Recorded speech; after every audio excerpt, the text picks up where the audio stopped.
Hey, Rubin here. Today I want to talk to you about cognitive behavioral therapy, CBT, and in particular, if you've tried CBT and you don't find it effective for your anxiety attacks, your social anxiety, then you're not alone, and I want to help you understand why that's the case, why it may not have been effective for you, and I want to open you up to an approach that I found to be way more effective when it came to my anxiety attacks and my social anxiety.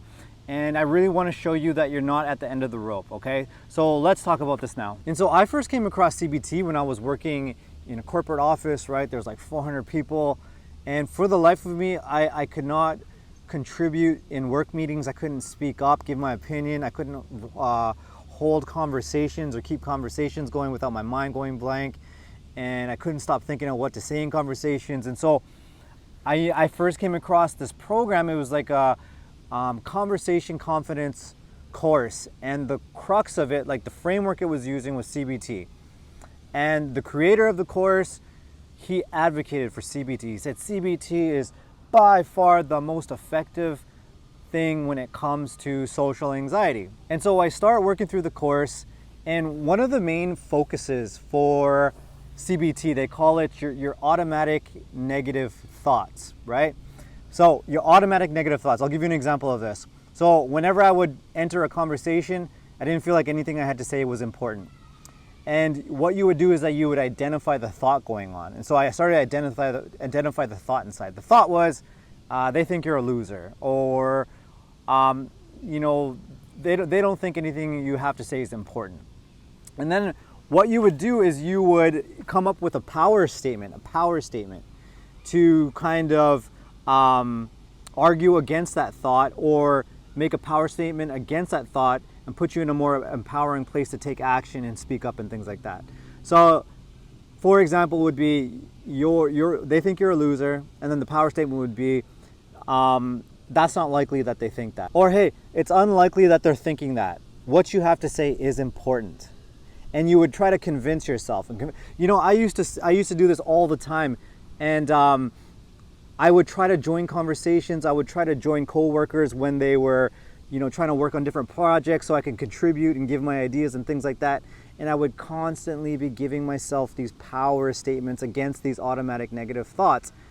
And then it got to the point where I was just like, how long do I have to battle these thoughts for? Like, how long do I have to give these power statements? It's getting absolutely exhausting. Like, how long are these thoughts going to be here? And don't get me wrong, I would have wins in here and there. I would be able to give myself a power statement.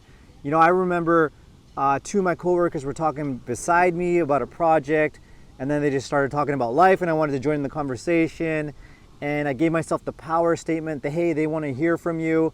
And I remember giving my opinion. I worked up my courage.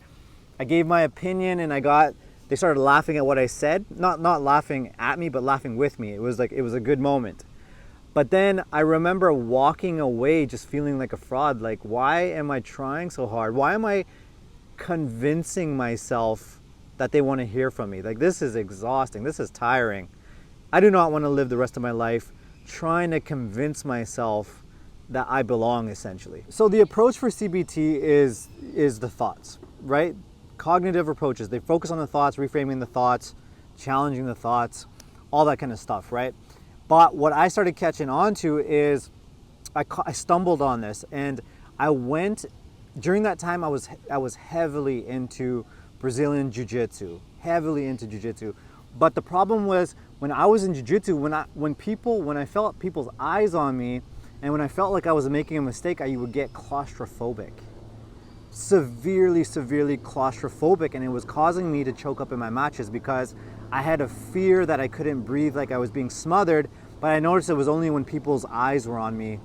And when I went and saw a sports psychologist about this thing I was experiencing, this claustrophobia, he said his advice was that, it's obviously a form of anxiety. Actually, not obviously, I didn't even know it was a form of anxiety. I thought I was just claustrophobic.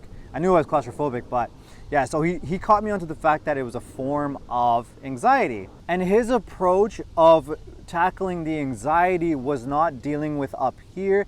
His approach was using the emotions, emotional regulation. And why is this related to being in conversations or speaking in front of people and not having anxiety attacks while you're in them.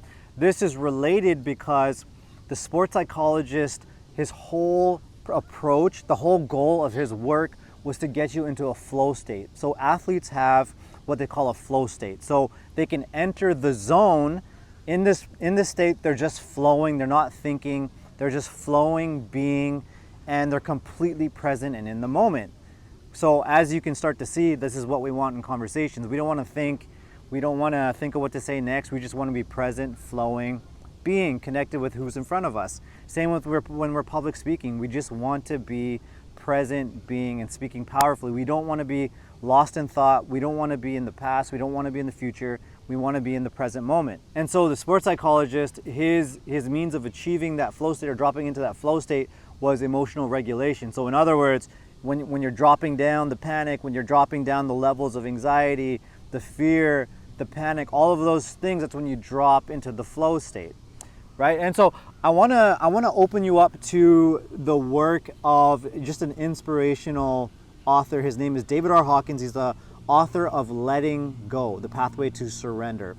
And so David R Hawkins, he's passed away now, bless his soul, but he was an inspirational psychiatrist, spiritual teacher, and he's very famous for his work on and his study on human consciousness, okay? So raising people's consciousness. What does that mean? It's just a fancy word for awareness, okay? And his work is really centered on emotions, fully feeling emotions, being able to fully experience them, feel them, and feel the energy behind them and taking out the energy within the emotions. Remember, emotions are energy in motion. When you have butterflies in your stomach or you have a lump in your throat, what that is, those are the physical sensations of emotions running through your body. And so he also notes in his book that one emotion could have thousands of accompanying thoughts. Okay, and this is really big because I'll give you an example here. So let's say you're in a conversation, you get a bit sensitive, and somebody says something, they make a facial expression, or they say something and it causes a reaction inside you, and you walk away from the conversation and you start ruminating over what you said, what they said, and hours go by, maybe days go by, and you're still ruminating on what that person meant. Why did they say that? How could they say that? That type of thing. So you could be stewing over these thoughts. I mean, think about that. You could have thousands of those thoughts over the next few days, just ruminating thought after thought after thought. But the thought's there because the emotion's there, because the anger, maybe there's some anger underneath that you're feeling that you're ignoring within the body. So there's no such thing as a thought that's by itself. A thought is always coupled with an emotion in the body.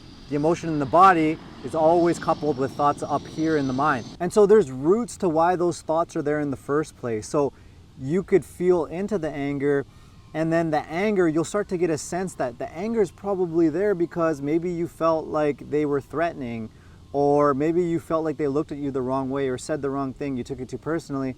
But then once you start feeling the anger, you realize under the anger is a bit of shame. And so let's say you play that conversation through all the way through, worst case scenario, and they, the person, was making a jab at you.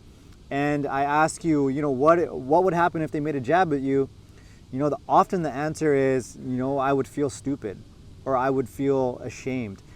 And so you can see that the issue, the trigger is the shame. The anger protects the shame. And then when the anger comes in, that's when the thoughts start ruminating. That's when you start stewing.